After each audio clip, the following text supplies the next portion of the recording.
Some things we have not because we ask not.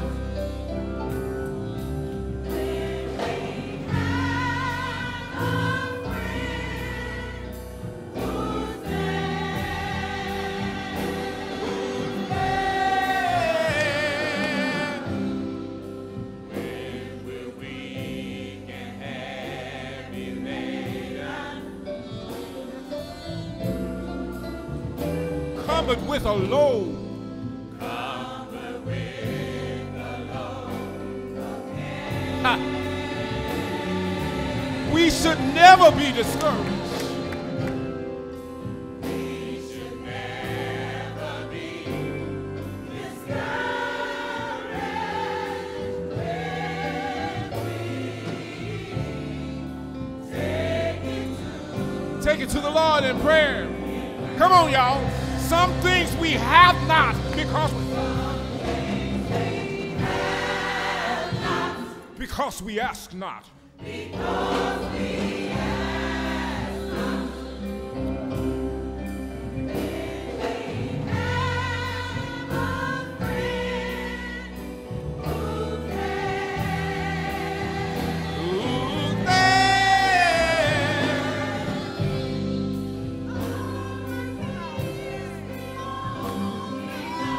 oh, what peace we often forfeit.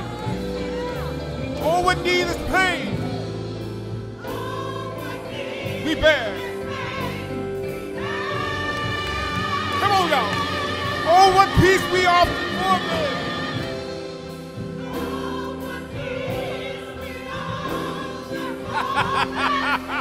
We don't have to. Oh, what needless pain we bear.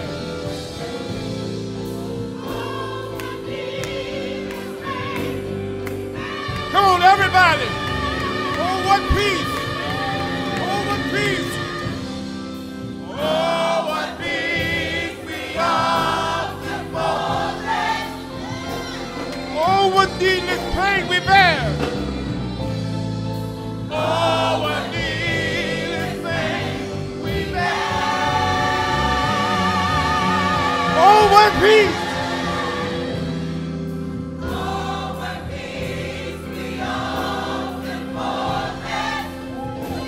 Have to. Oh, what needless pain we bear. Oh, what needless pain. Oh, what needless pain. Oh, what needless pain. Oh, what needless pain we bear.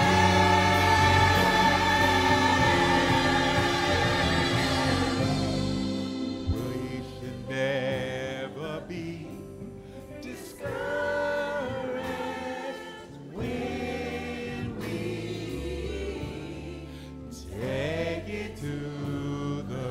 take it to the Lord in prayer.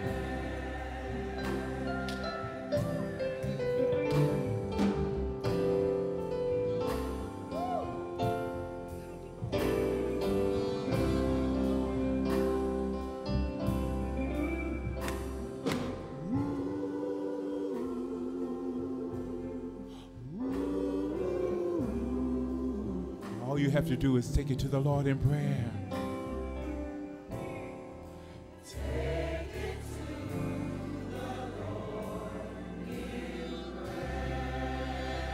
Put your hands together and give the Lord some praise this morning.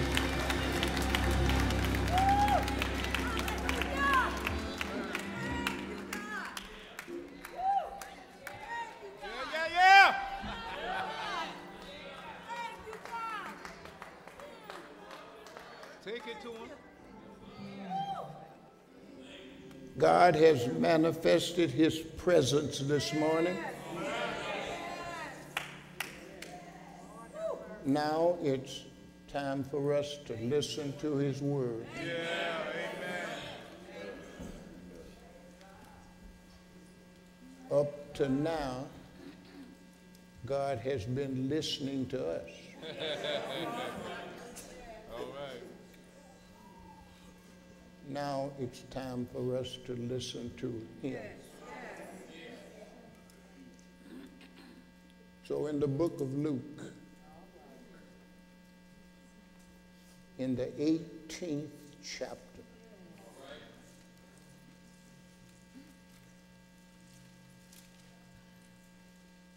beginning with verse 9.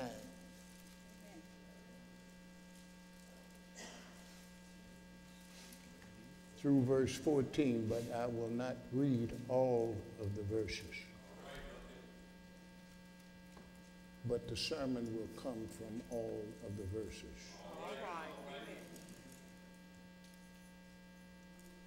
I'm only going to read in chapter 18, verses 9 and 10.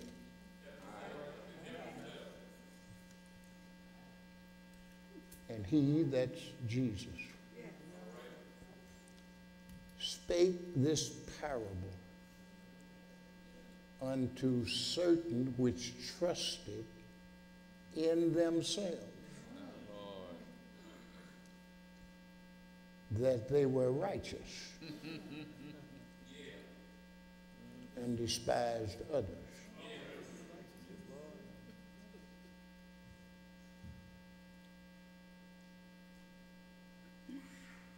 Those that trusted in themselves.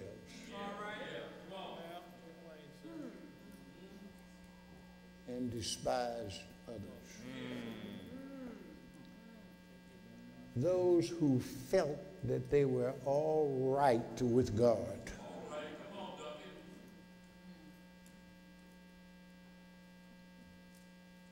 Two men went to church.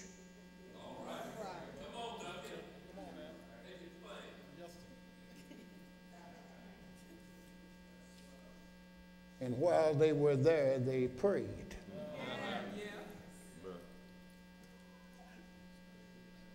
One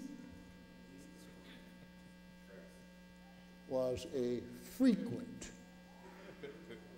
participant at the church and in worship. And the other, he was just a no good sinner.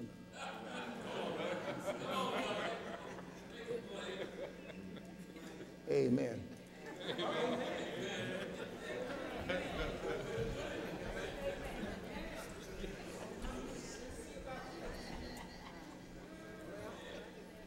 I want to speak with you this morning about keeping the faith when talking with God.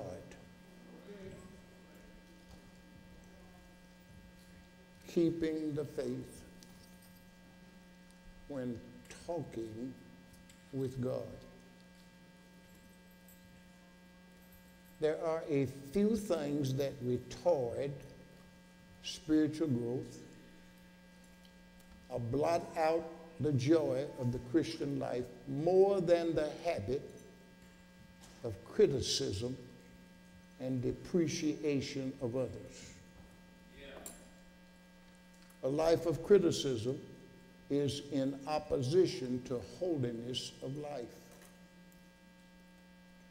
A life built around discovering and emphasizing what we regard as the dark side of other people is spiritually unhealthy.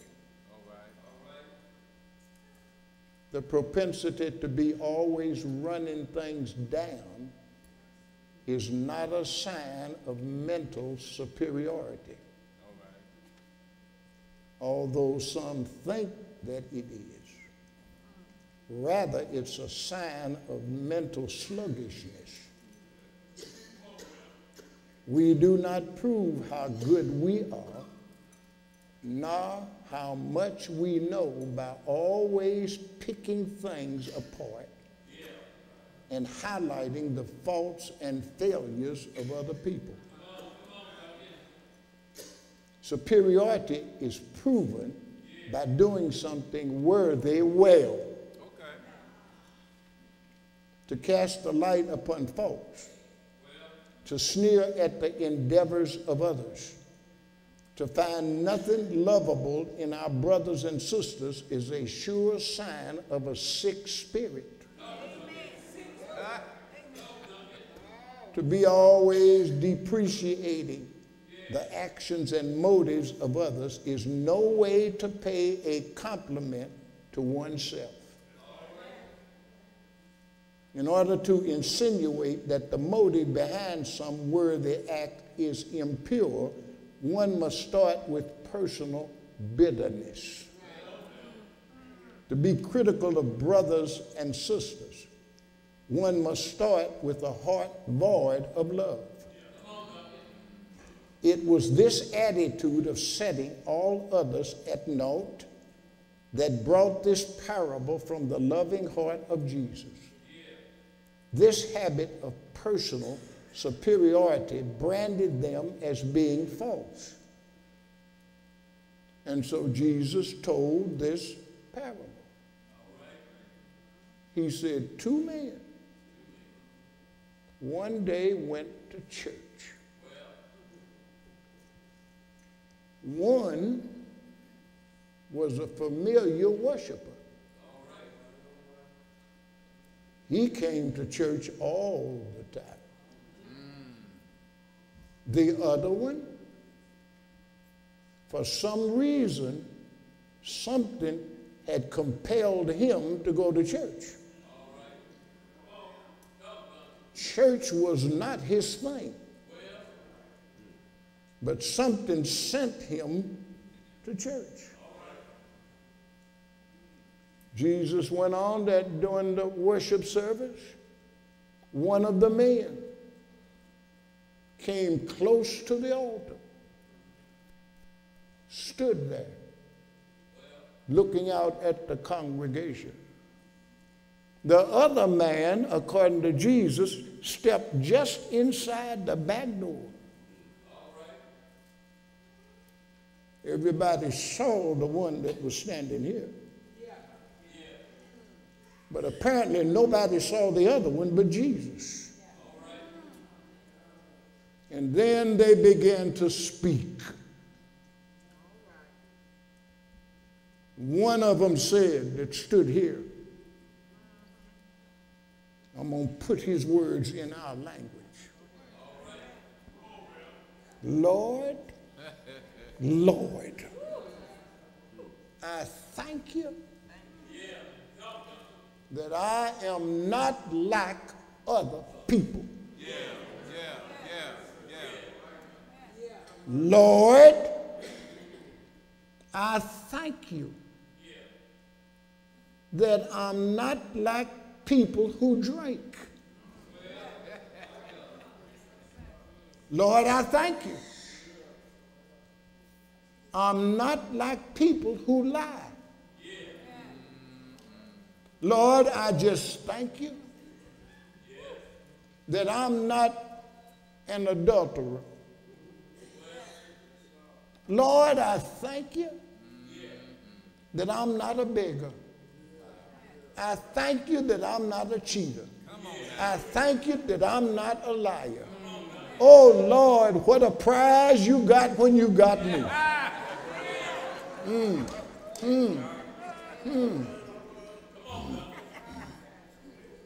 For many, many years, I've been a member of the church. I've been chairman of this and I've been chairman of that. And I've hardly missed a Sunday. And furthermore, Lord, don't you know I tithe? Watch out now. Oh, And I don't just tithe my money.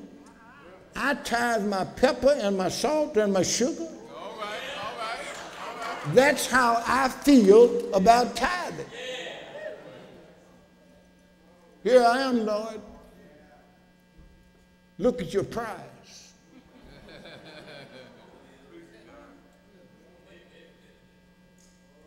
And Jesus said, the other man,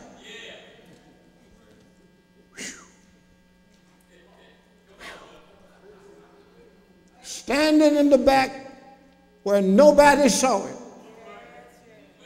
with his head bowed, while the other fellow stood like this, head bowed. He said, Lord,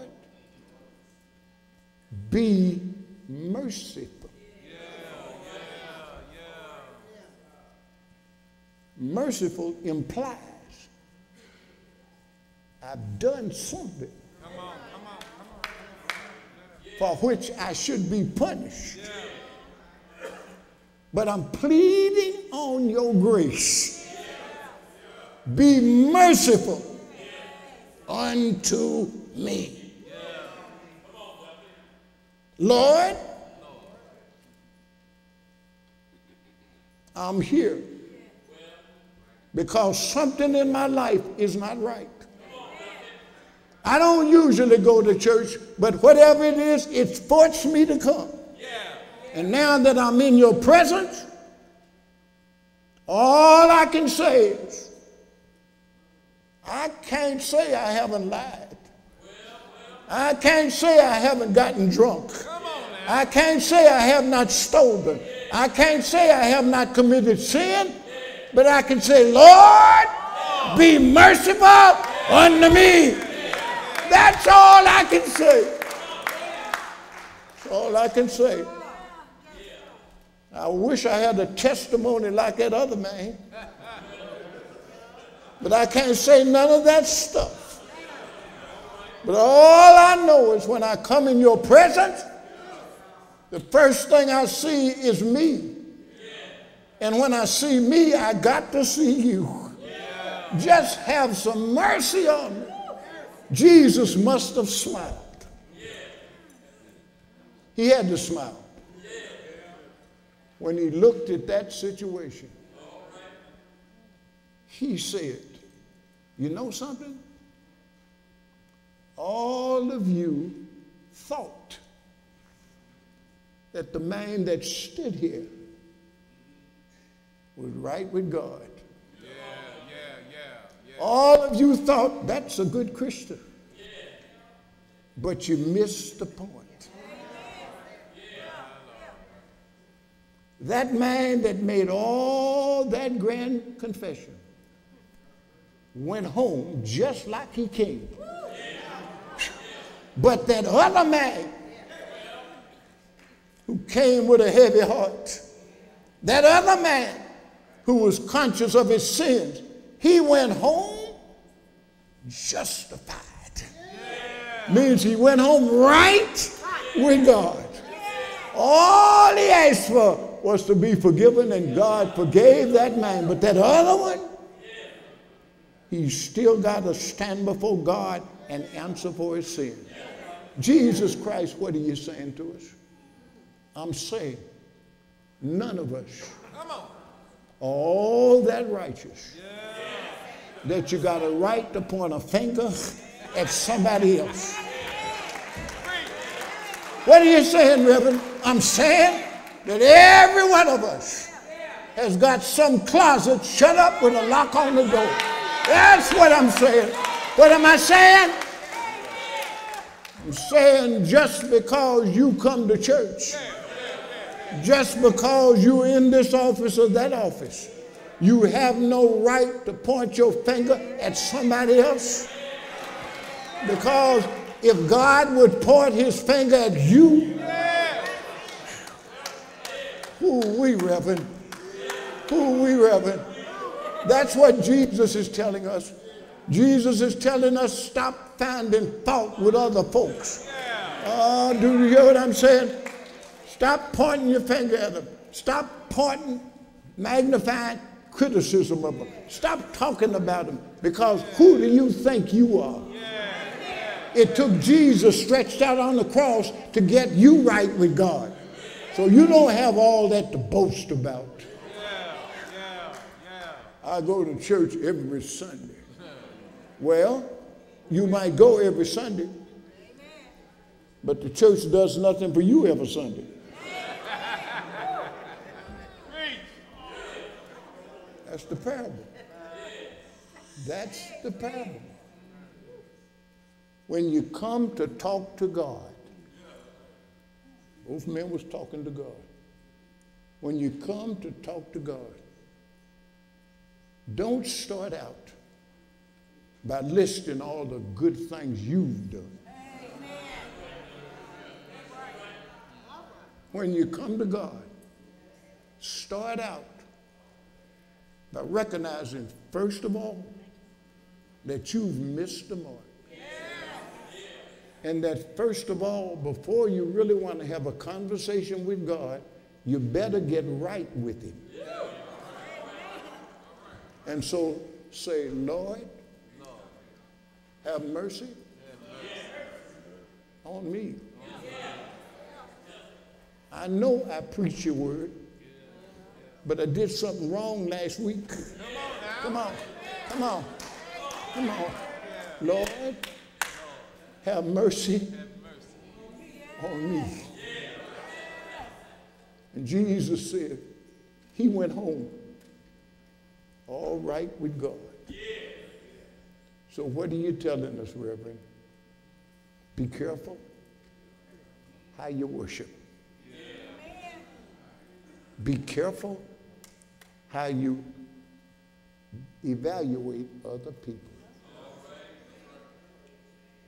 After all, whatever you've achieved in God, you achieved it by the grace of God. You didn't save yourself. Come on. Come on. You didn't straighten out your own life. It was God. It was God. And if God had not shown us mercy,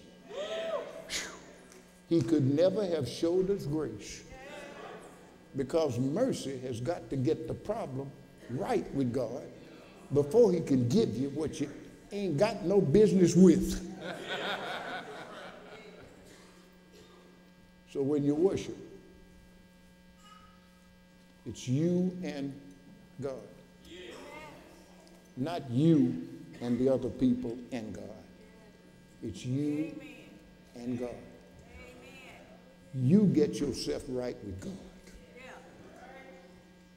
Leave other people alone. Watch out, Reverend. Watch out, Reverend. Watch out, Reverend. Watch out, Reverend.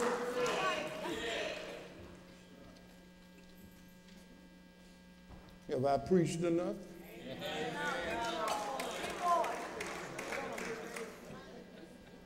I've preached enough. Never forget that God supervised a lot of things in your life that you never even thought about. For an example, if you were born in a Christian home, you don't have no right to be criticizing somebody that was born in a sinner's home. Watch out, brother. Because you wouldn't be as good as you are. Come on now. Had you not had all of that training. You hear what I'm saying? It may be easy for some people to come to God because of their environment. But it may be hard for some other people to come because of the same environment. But the same God who blesses you is the same God who blessed them. And the same God that saved you is the same God that will save them. Yeah. So when you open the doors of the church and you say, come as you are, that's what we really mean. Come as you are. Because if you can see my life, you will see that I was where you are at one time in my life. But when I come to Christ, he makes all the difference. And the doors of the church are now open.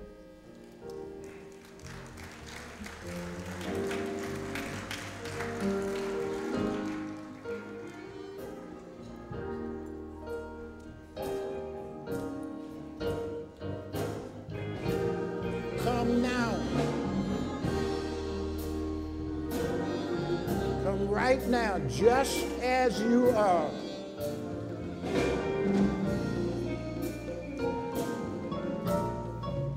Just as you are.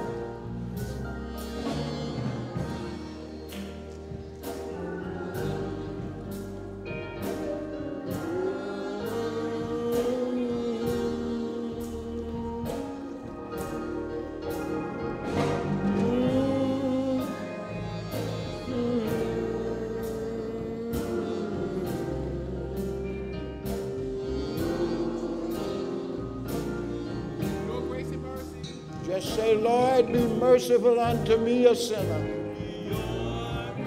Get up and come on.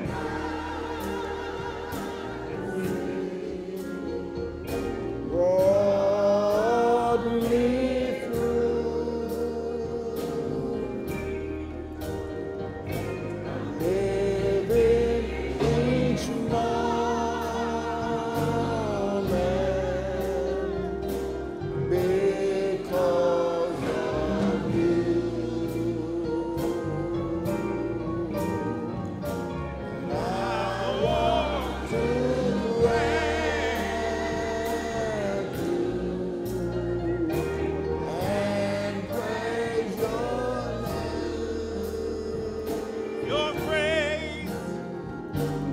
your grace and mercy brought me. Let's do that again. Your grace. Your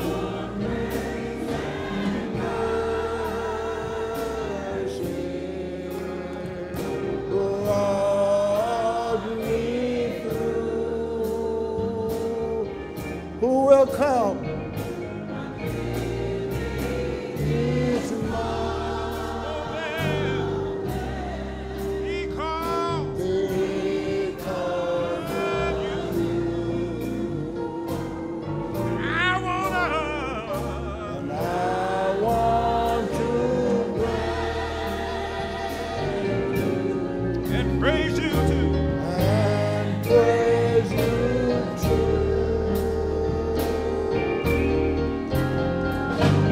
Your grace and mercy brought me.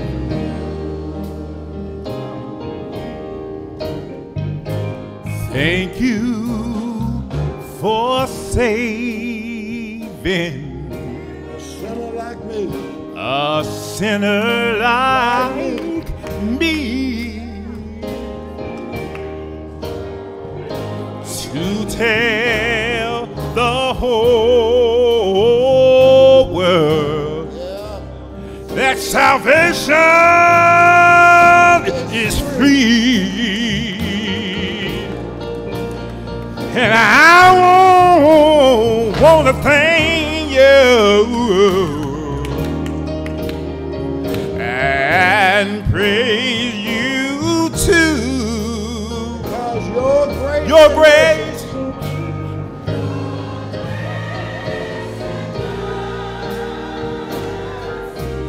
brought me through.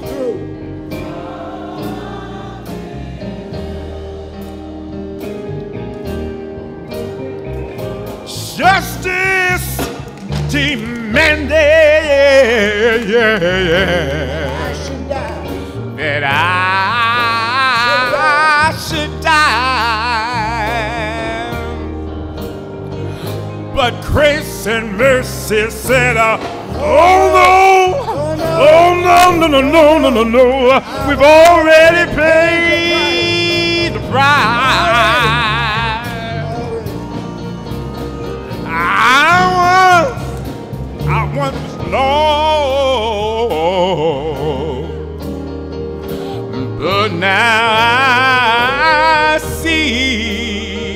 All because of your grace.